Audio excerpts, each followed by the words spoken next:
Hello everybody. It is actually afternoon and it is a very cold, windy day where I am today. The cat is asleep beside me on the doona because we've been cozy on the couch. But I've seen some snippets of foodie, the breakdowns, the basically people clipping it and pulling out the good bits. She was in a very strange mood today, wasn't she? What? You're not going to eat it? Can I have my Pepsi Max, please?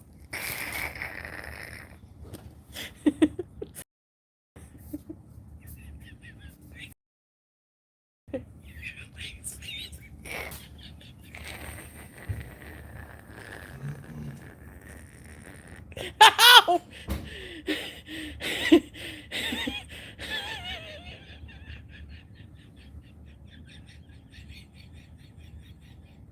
I eat more than my friggin' husband.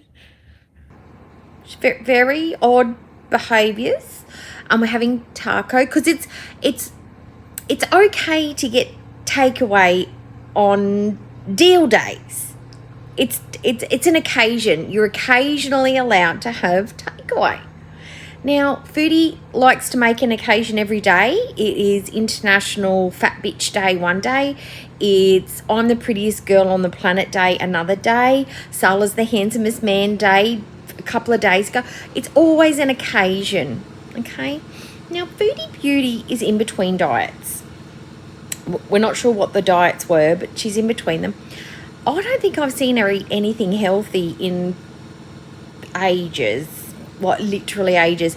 Probably the last thing I can remember, if I shuffle back into my brain, what was the last thing I remember seeing that was a healthy meal? I think it was the burrito bowl. You know, the burrito bowl that had the beans and the veg, and I think that my memory tells me that was the healthiest, because I remember she didn't like it because she'd been scarfing down something earlier in the week and she was eating that with gusto. Like she was doing this with the hands. You know, she really liked it, but she's like literally shoving the food into her mouth with her fingers like this. This one, she was spooning it into the mouth in small bites and chewing, and oh, I love Whole Foods. So good. I absolutely was craving something veggie, something salad. And then she puts the spoon down and she chews and chews, and then when she has to work through a meal, she seems to even hate it even more. But Foodie hates diets. Now, yes, there is a theory that putting rules on food and calling it something and giving it a title sort of triggers old behaviors from, you know, when you're a teenager or a young person or going through EDs. And that's true. Like, language is triggering.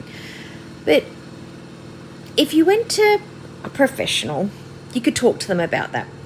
And you could say to them, look, how about we make it a eating lifestyle or an eating plan, or just relabel it into something.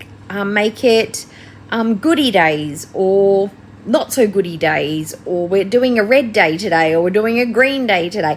Make it something that isn't triggering for you, something else. But that would be something a professional might go through with you. Now, she says super healthy. So in Foodie Beauty's mind, there's only two ways to be. Eating Taco Tuesday, basically quesadillas, hers and her husband's quesadillas, and boiled chicken. There is nothing in between.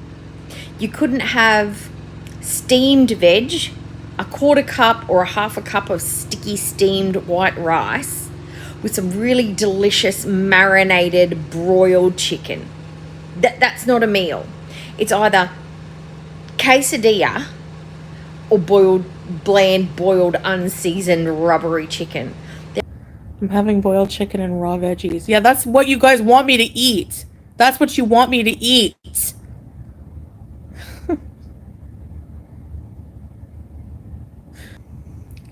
Trigger warning. Don't yell at me. That's what you want. You want me to eat boiled cabbage and steamed chicken breast with no skin. Oh, sorry. There are no healthy options in between. There is no grey. There's no happy medium. Because if it's not takeaway, it must be healthy. Now, Foodie, the cottage pie that you made for yourself, I know you think you made yourself a healthy meal, sweetheart, but you didn't. Some cottage pie. Well made. It's full of fat, full of carbs, full of salt. Now, it may not be the worst meal in the world for everyone, but it's certainly a bad meal for you. You have to change what you're eating. But you don't want to, and that's fine. We've all come to the same conclusion that you don't want out of your situation. That's it. You've settled in. And the reason I think is because Salah's come this far with you, with your limpy legs, your dietary problems, your heart problems, the diabetes, all of it, and he still hasn't left. And she's thinking, how far can I go before this man just ups and leaves? And so far, he's given her no indication. So she feels like there's still more room to move. Now, Salah gave her some real pushback. I wonder how quickly she'd change. How far we've come from the day where he nudged her with his leg because she said the word but, to basically seal position eating takeaway every single day with type 2 diabetes and barely any outside activities whatsoever. Like how much is he willing to give up for her?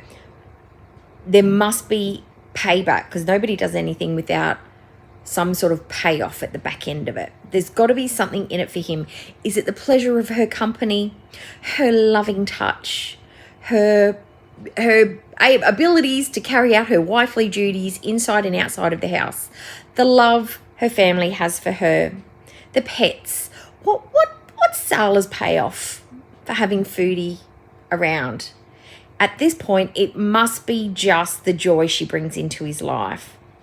Because when somebody is sick, a partner is sick, and you are their caretaker, and you have to take a lot of the slack up for them, and lovingly and willingly you do this, it's because you want them to be around and you want them to be with you because of the memories, the life that you've built, the connection that you have, the words that you've shared, often the family you've shared, the struggles you've shared, the things you've built together. And you would do anything to either get them to recover or lessen their pain towards the end. If you can, if you are capable of doing that.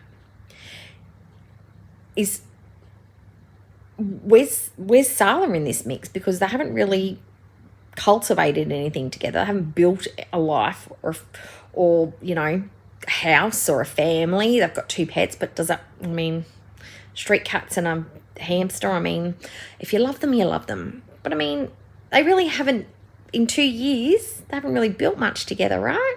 She's been sick longer than she's been well. So there must be that big payoff at the end for Salah. And for us, some of it's not a mystery.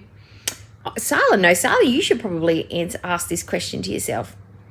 If you became as poorly as Foodie, do you think Foodie would stick around?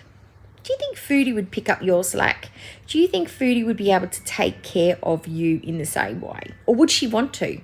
Would she drop you like a hot bag of shit and go back to Canada? Don't know.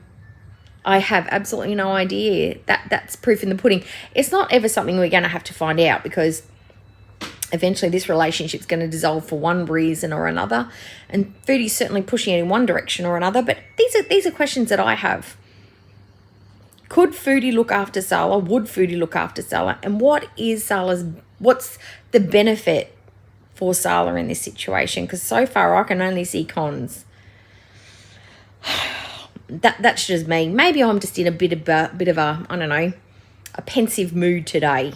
It's a thinking kind of day. Anyway, I hope everyone's feeling better. I got my CT scan results. Nothing broken, just lots of soft tissue. So just light duties at work and things like that. And I'm on the mend. Okay, everyone. If you like this, like, comment, subscribe.